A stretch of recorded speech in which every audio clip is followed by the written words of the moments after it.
hierarchy of J-team teams in the top of our bracket. J-teams, it's kind of if you will. ridiculous. Exactly. It's so weird that you break up J-teams and you get better teams. It's been the case so long. Like, even if you think about G-Rex, it was kind of the same team. A bunch of academy players from J-team break off, and they beat the original J-team. It's like osmosis, you know. They're just dividing themselves and splitting and moving. Well, that's the wrong biological process, but you know what I'm talking about. Cellular division. Fun fact, I basically almost failed chemistry in college, but we don't talk about that. What we do talk about is League of Legends, because we're on the Rift, Clement, and Frank Esports are looking to shut J-Team out in this day one of week 4. And what we should be paying attention to the early game, I think, is sort of the dynamic in the mid and jungle here. Uniboy definitely has a stronger lane. His cooldowns are a lot shorter, so I expect him to be able to shove Pretender in. But Holo does have the hard CC, and Pretender does have the hard CC too. So if they want to gank, it would be very easy to execute. That's kind of the tightrope that I think Uniboy has to walk on. He has to pressure his lane, win it, but he also has to dodge out on a lot of ganks, and he does have an inferior jungle in the early game with Hecarim. So we'll see how he is able to balance out that one, and I think if Frank get ahead there, it is so easy to transition that lead into the other lanes.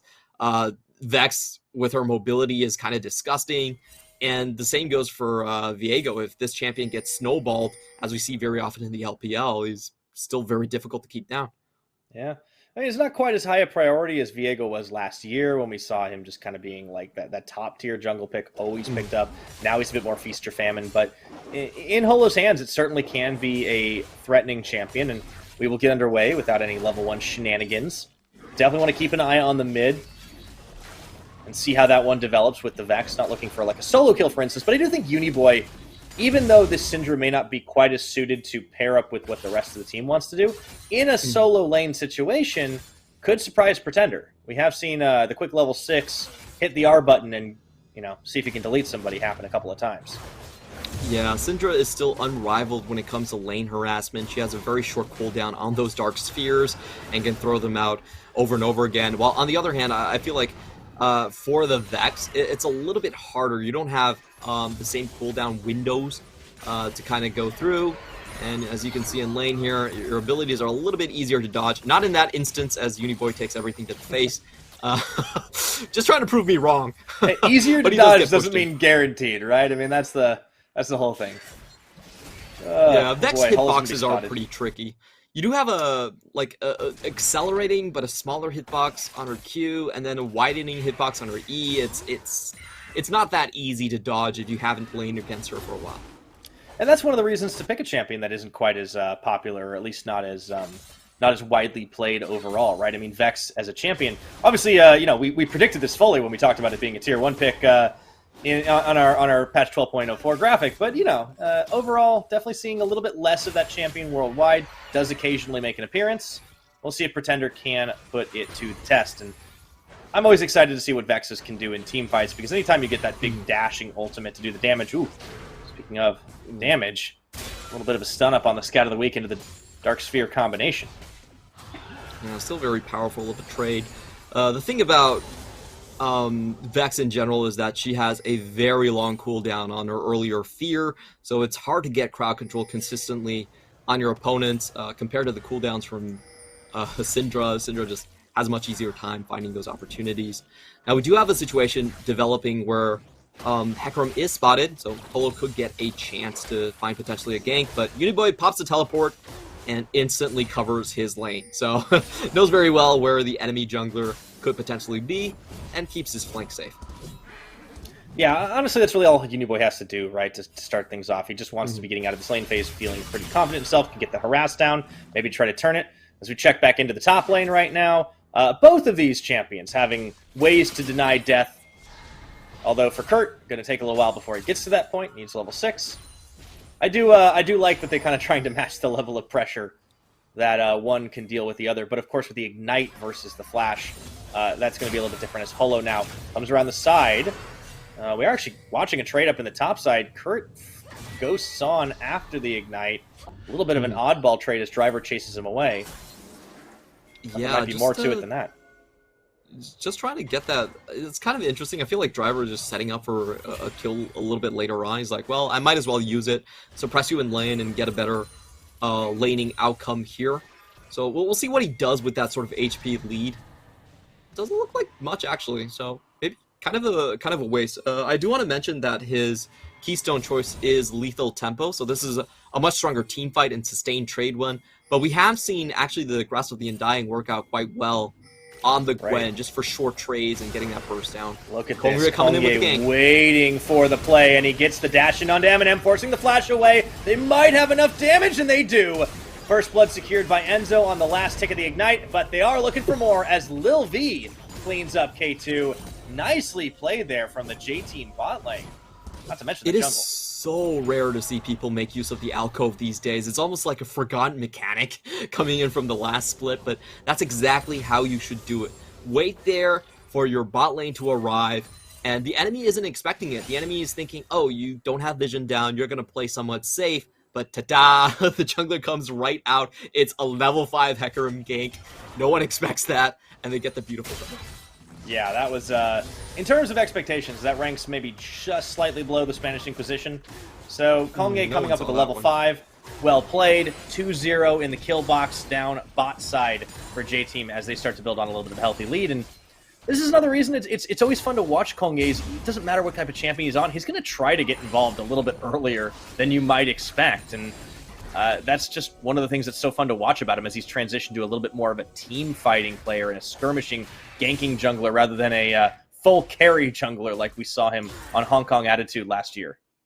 Yeah, if you think about Kongryu's past, he's probably best known for his Gragas play, so that's definitely more into the ganking category.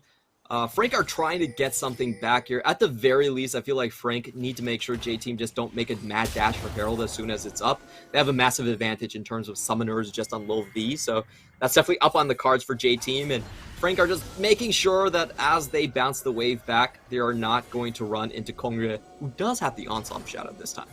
He does. K2 could be in trouble himself. Although, he'd rather have the Tom Kench be roaming, but he realizes he might be caught out, and there goes the Onslaught of Shadows and the knockback. K2 is a dead man. In quick succession, a second kill after the first. I don't know what K2 was doing there. His team has never had vision advantage on that right side brush. Vex has been 24/7 pushed in, and yeah, it was just kind of a weird route to take for K2, unfortunately, and he gets punished rightfully so. J-Team extend their lead to a little over 2,500 now as Kongye continues to have quite a lot of presence exerted over the map. Should be giving away this blue buff over to Uniboy any second now, and there we go. J-Team off to a pretty solid start. Lil V and Enzo going to be able to push in if they wanted, rather just going to let the minions do the job, as they have vision control all up and down that side of the river. Also, a few wards in the Herald Pit as it's just about to hit the spawn mark at 8 minutes. And really, J-Team have to be feeling pretty happy with how well controlled this game is. Yeah, it's going absolutely smoothly for them, 0-3. And we haven't seen any roams from Vex. The greatest power of Vex is that she can reach your bot lane so easily, has over 2,000 range on the Shadow Surge. So you have to keep very close attention to her. But as you can see for Pretender, this has been a very tough lane. He's actually going Dark Seal for just for extra sustain here. I mean, this is Uniboy diff, right? Yeah. Like, he's just so good at nailing all of that harass, and now we see why the Syndra was the priority pick, even if it doesn't mesh with, you know, the dive style that the rest of the team seems to want to do. If he can keep the Vex down, that can certainly help, even though that was that seemed to be the game plan here as Herald has started. And if they can close off the ramp, and maybe Pretender can get a massive ultimate here. They're going to turn. Looking for Kurt. Herald going to be reset. They're actually going to let that one happen. And whoa, boy.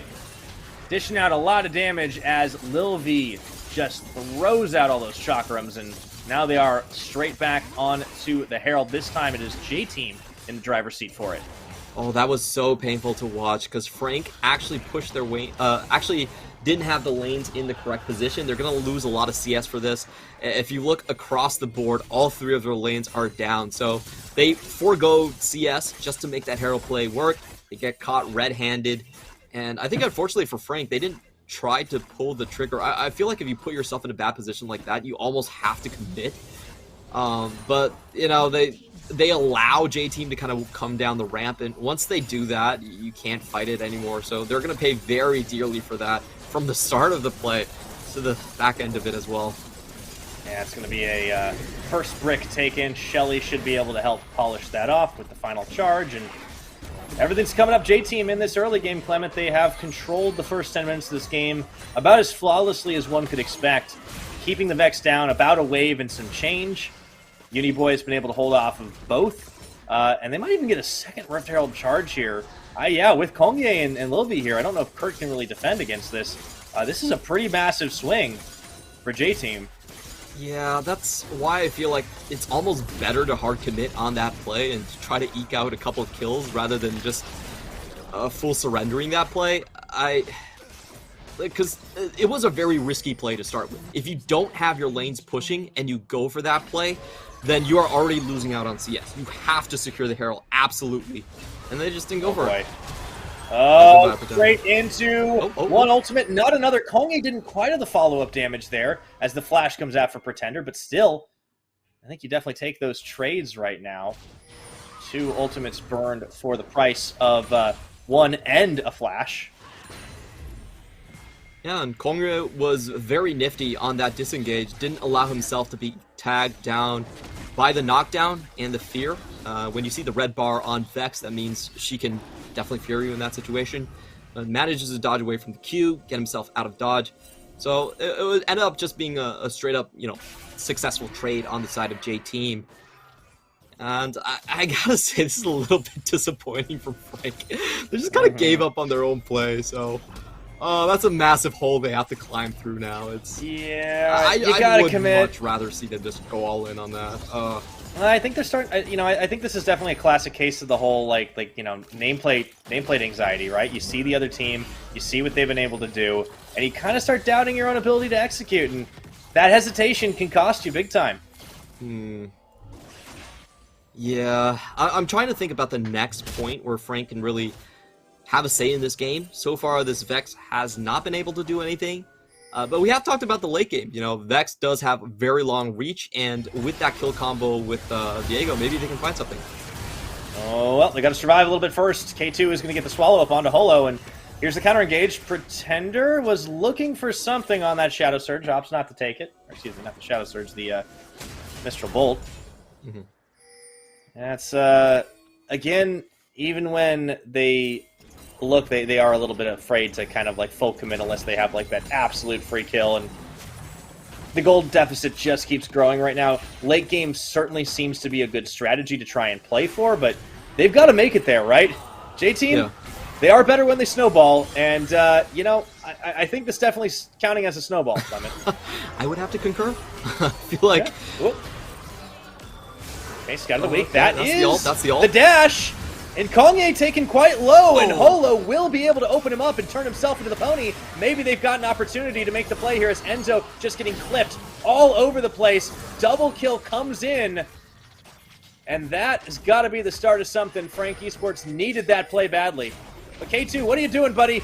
Stranded out in no man's land, and that is going to be an ultimate spent by Uniboy. Doesn't quite get the kill as Holo walks right through. A little bit of an odd turn of events, but it doesn't punish Frank.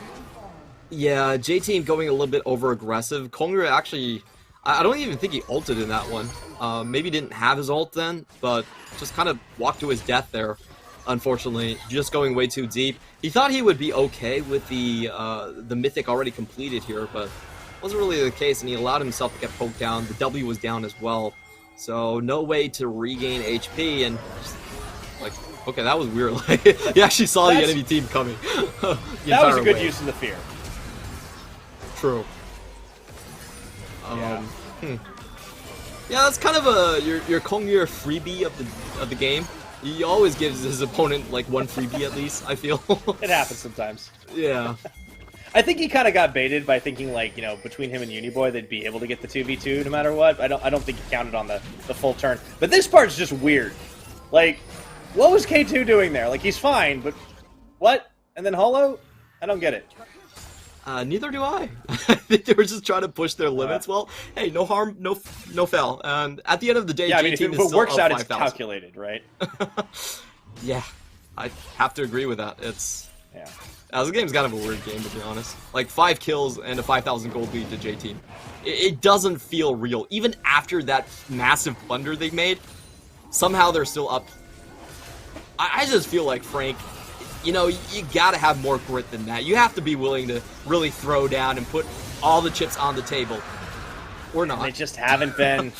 Like, look at this. It's just love taps that they were dishing right now as we get a Hextech Rift, and now they push forward. I mean, if you weren't gonna fight the dragon, this is what's gonna happen. All of a sudden, the flankers get flanked themselves. Holo taking a little bit of damage here, and even though Enzo does get rooted down, he's able to tank through it. Kurt coming a little bit late to the party after everyone's going home. Yeah, a little bit odd there. So, a dragon apiece, still a pretty hefty gold lead for J-Team. But Frank have shown they have the ability to fight. They just need to show they have the willingness. Yeah, I'm kind of perplexed by these situations, to be completely honest.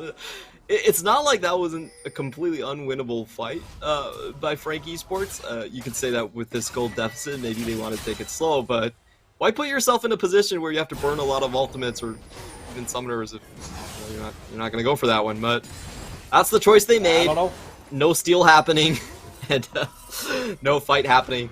And I think J-Team are perfectly happy with things going the way they are. Like, it's like, sure, we didn't get any kills, but hey, Frank Esports did farm either, so we still hold on to our lead.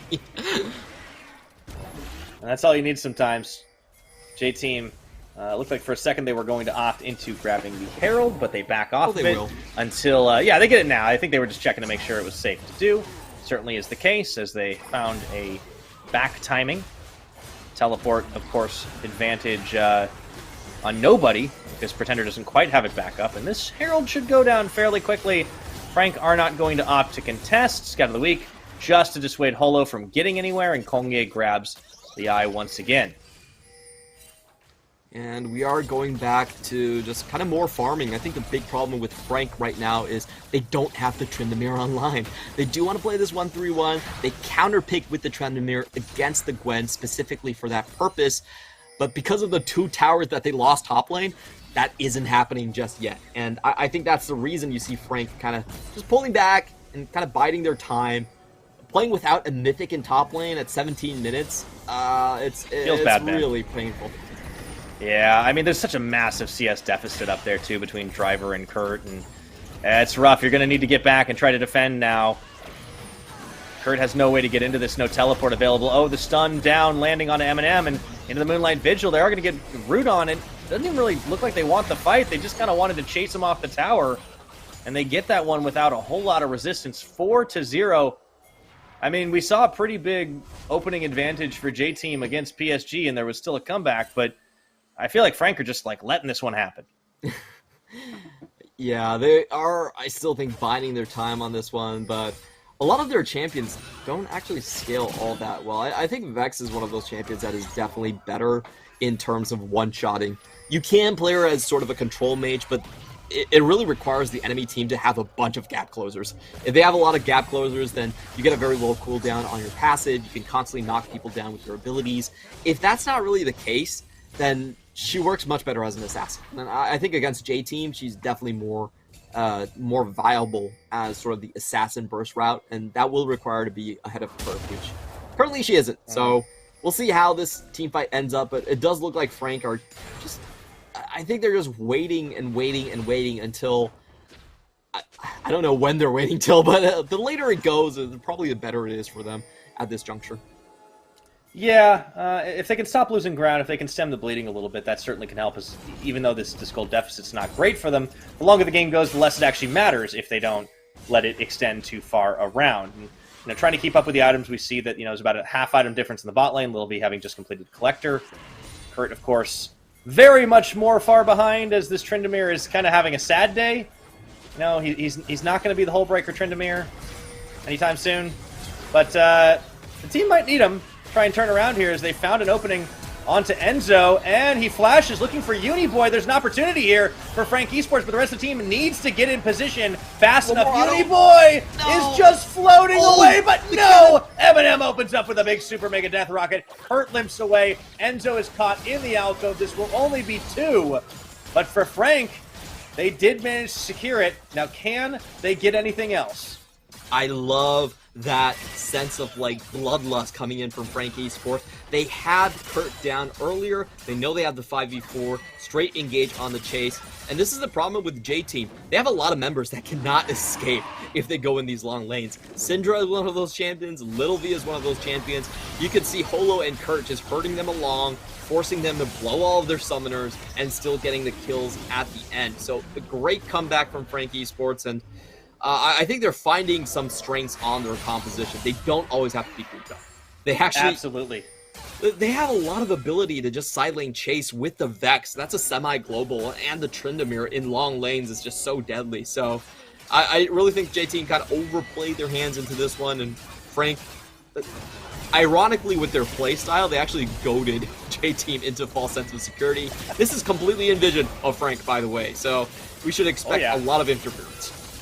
You really should. Teleport for Pretender is up. I don't know if they feel like they can contest this. This is J-Team kind of calling a bluff here, but they're going to look to sniff in. It's at about 4,500. No, that's the peel away. Oh my goodness. They just lose their nerve. And now they lose their Gwen. Enzo caught in the back of the pit. Baron's still aggroed.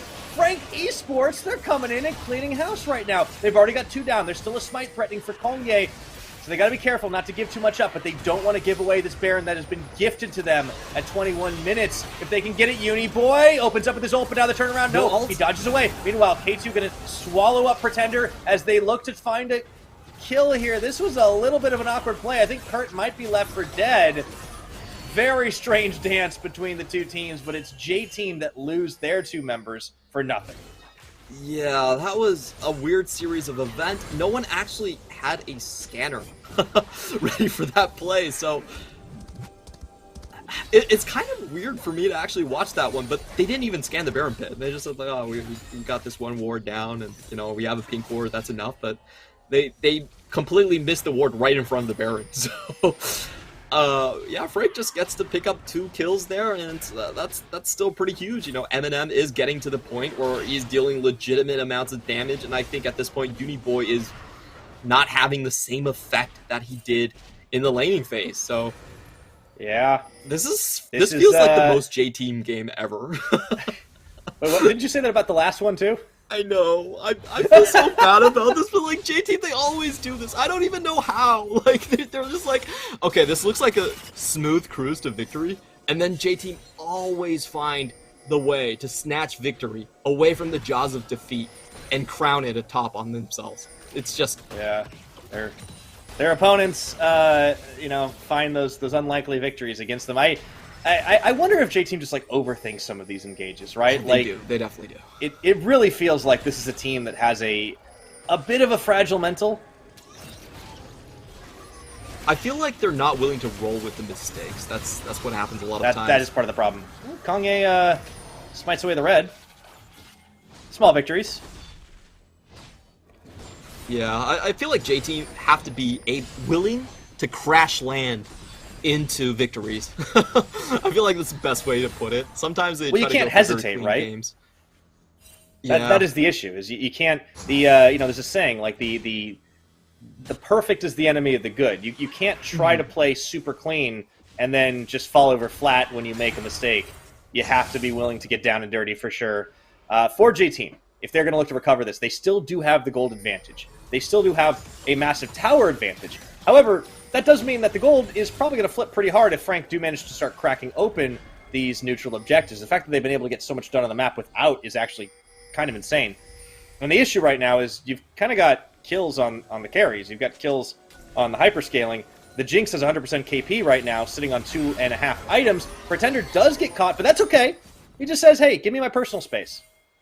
Personal space, pretty much the most usability to get AoE fears down. You attack someone with a Shadow Surge, you go into the enemy backline, and then you just kind of fear everyone.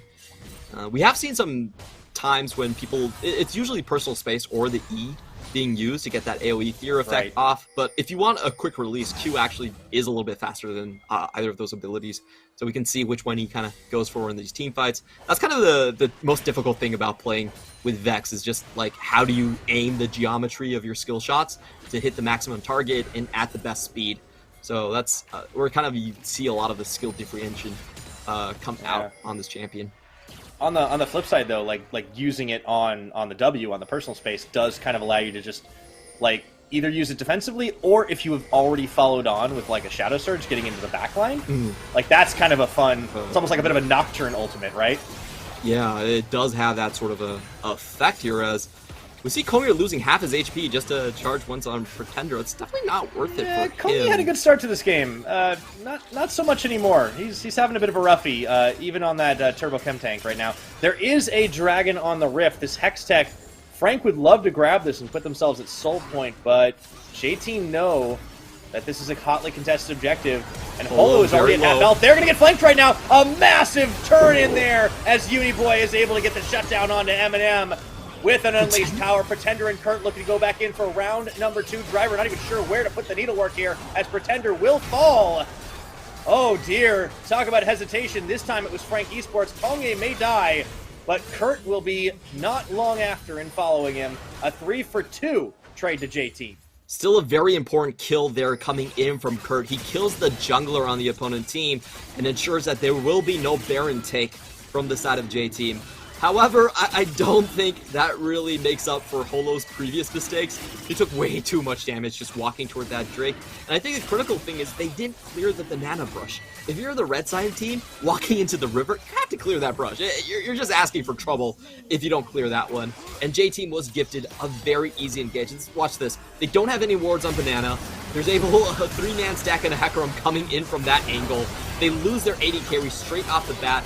And honestly, Pretender, they really should thank their soul lanes, because Pretender and Kurt prevent a Baron take directly resulting from this one. They kill Kongya, and I'll be honest, Kongya, you didn't need to go in, buddy. That was kind of pointless. Well, I mean, look, you're asking Kongya not to be aggressive. I think that's a little unreasonable of you, Clement. That's unreasonable of me?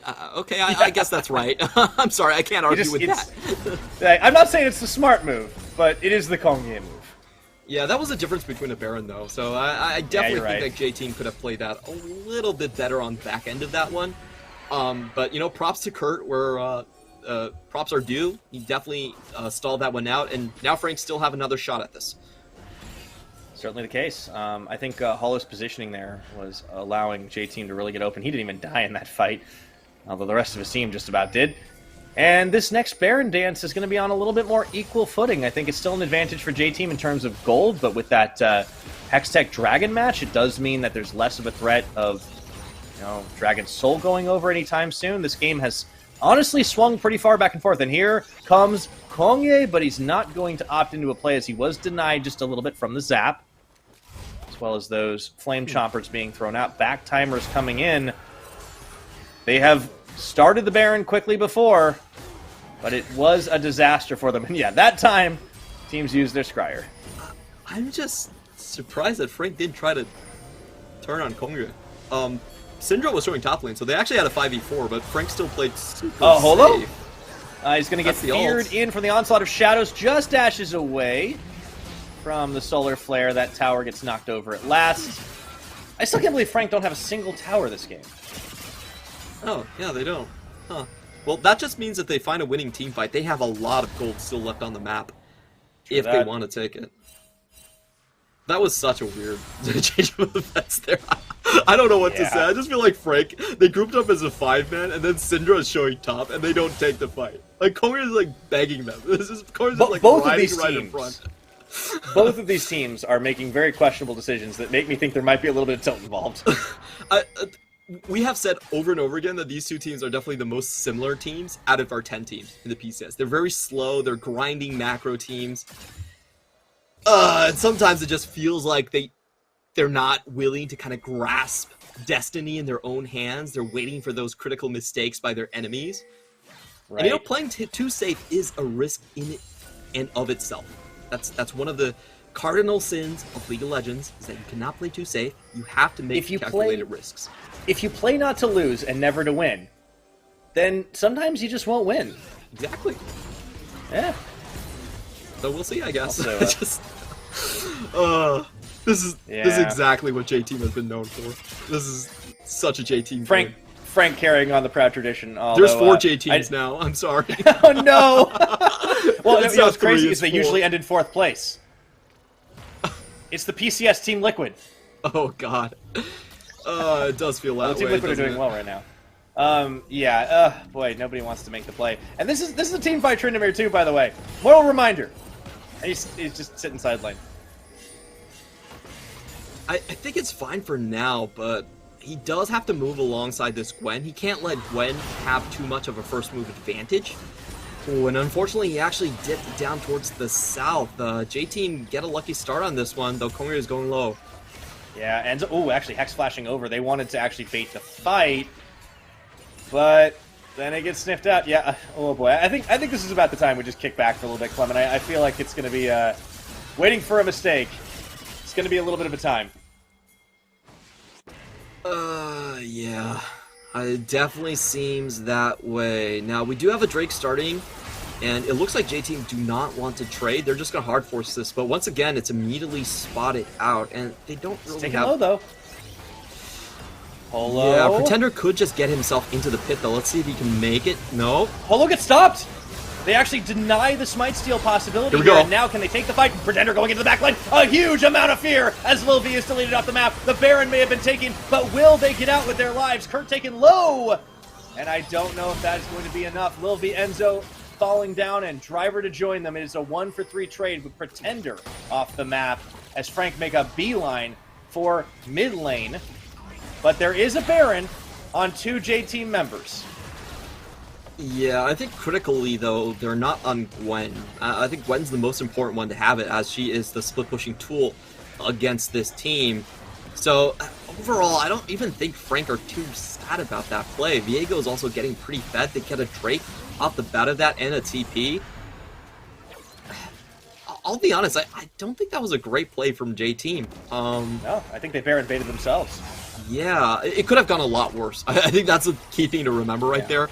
If you're stuck in that Baron pit and you have 50% less magic resistance, and honestly, if Pretender was able to make it into the pit a little bit sooner, this would have been a wipe, a complete wipe on the side of J-Team. Like, this was a really, really good Shadow Surge, though. 3 into the fear. Like, that sets up so much.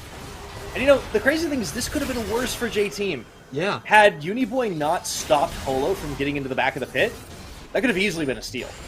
Yeah, that's why I don't really like the play here. I feel like the plays... it was a little sus, is what you're saying. Yeah, at this point, I understand that J-Team do have to take some risks, because, you know, they can't keep the split push game going on forever. But I actually would have much rather them just try to take a head-on fight outside of the Baron pit. They have full vision advantage. Like, they can just turn on side brush rather than full commit to the Baron. So I think right now, at least, they do have the right idea. They have a much stronger position if they're fighting 5v5, and, you know, they don't have that magic resistance debuff. But here we go. Comes the Vex! Pretender looking to delete Lil V, manages to get it! And let's see if they can finish the rest of the fight as Driver holding off the front line here. Kongye not sure where to dash on the pony. Down goes Driver on the Gwen. Enzo next to fall, and just like dominoes, they drop. As the Jinx gets excited, Eminem running wild here. That may be the end of it. Kongye still looking for an opening, but man, Pretender has just found the burst. It's going to be another Shadow Surge on, but he won't take it this time. That was absolutely beautiful from Pretender. He catches out Little V. Little V even had a flash and couldn't survive the damage coming in. It's absolutely insane. He goes in 1v, I think it was like a 1v4 in that instance for him. Gets the fear onto everyone, clears the path for the skill shots to just hammer down Little V. We have to watch that again. Absolutely beautiful. He waits on the side, tags with the Shadow Surge, gets the fear that sends the rest of the team forward, isolating Little V for him to get the solo kill down, and that's Reset City for Pretender to go back in again and again. That was just so sick coming in from the mid laner of Frank Esports. Yeah, this is how you play a Vex. Get into that backline, land the big fear on Doom and Gloom. What an incredible play to deny the push. They even saved their tower. And again, Frank still don't have any towers of their own, but it doesn't seem to matter because they're winning these team fights. And they have 2 reset champions and a burst mage assassin. It feels like there's oh so many threats on this squad. We did talk about the late game. That Syndra and that Aphelios are going to have a lot harder of a time against these champions. And, you know, we still don't see the GA coming in. It is almost 35 minutes. I would say we are definitely looking at the late game. GA, as you mentioned, though, is on Eminem and Hollow. And yeah, not so much on the J team side. Gold disadvantage still, but it just doesn't mean a thing. Hollow nearly getting caught there, does get stunned up, but they managed to turn it back on to Kongye, and he cannot do a damn thing. Reset on, and they're looking for more. Grabbing the power of the pony for themselves now into Leona. Can he find this? Just short by the Syndra scat of the week, and there's not much for them to take on the map, but oh boy, I think J team are staring down the barrel of a 0-2 day. Yeah, and we have to remember, J-Team started this game so strong. Vex did absolutely nothing in the early game. Did not make any roams, was pushed underneath her tower 24/7. They had a 50 CS advantage on Driver, and they didn't translate it into anything. They still do, by the way. This is the most J-Team way to lose a game. Just sit on an advantage, hope the enemy makes a mistake, and guess what? This time Pretender came to play. Pretender was biding his time. Yeah, like it's just been incredible to see the late game Vex start to come to fruition. I think Holo getting those early kills really helped snowball him ahead. Got him an earlier Divine Sunderer. Eminem has just been quietly amassing gold and items, managed to pick up a couple of kills. Really just like the fast turns for Frank. I think we're seeing a team that's just in constant evolution because this is a squad that really did come together at the last minute and have had less chance to practice early on. They've finally gotten themselves into a groove here. And has it been clean always? Absolutely not. But has it been refreshing to see? Certainly the case. Yeah, Frank Esports, you know, honestly, they lost a lot of those Herald and Drake fights. This time, at least they had the pink ward on top of the banana brush. That's what I've been waiting for, and in goes JT. Yeah, Enzo trying for the play here, but I don't know if they have enough here. Driver on the front line actually managing to isolate the rest of the squad. Do they have enough damage? Uniboy opens up by taking down K2. They have a lot of damage onto Hollow. He goes gold for just a second. The shutdown onto the Jinx is massive, as JT might have found a fight that they can take and not even lost a single member, plus the Dragon coming through. That is huge here, as J-Team take a chaotic fight all the way to the finish, securing a Dragon and beelining for the Baron. They've just been killing Frank Esports on these Drakes again and again. Unfortunately for Pretender, he only found the ultimate on Enzo. Not really the target that you want to have on, and they were able to isolate him on the left side. You can see Pretender was basically full health the entire way, didn't get to use most of his abilities, and J-Team, they heard our complaints about them playing way too scared. They're going to finish this one off. They might just do. Didn't need the Baron after all. Kongye trying to threaten, but the tower's already being shredded down. K2 trying to hold the line, but the Nexus is there. I don't think they have enough left in the tank. This has got to be it, and J-Team snatch victory from the jaws of defeat that they almost